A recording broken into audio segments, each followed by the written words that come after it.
జాంబవంతుడి ప్రబోధంతో హనుమలో నిగూఢంగా ఉన్న శక్తి ఒక్కసారిగా ఉప్పొంగింది.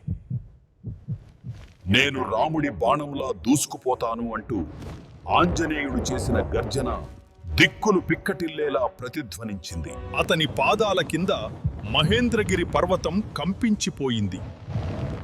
అతని కళ్ళు రెండు అగ్నిగోళాల్లా వెలుగుతున్నాయి. ఆకాశంలో మేఘాలను తాకుతూ సూర్య తేజస్సుతో వెలిగిపోతున్న ఆ మహావీరుడిని చూసి వానర సైన్యం విస్తుపోయింది. నిరాశ స్థానంలో ఆజేయమైన ఆత్మవిశ్వాసం ఆవరించింది.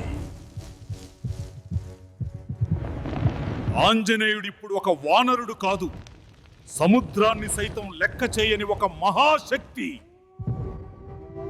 ఆ మహావీరుడు ఎగిరే ముందు తన శక్తిని అంతటినీ పాదాల్లోకి చేర్చి మహేంద్రగిరిని గట్టిగా నొక్కాడు.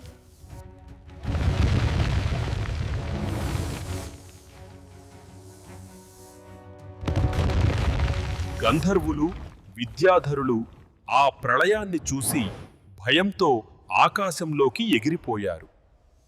మైనాకుని ఆతిథ్యం, సురస పరీక్ష, సింహికా సంహారం, 100 యోజనాల సముద్రాన్ని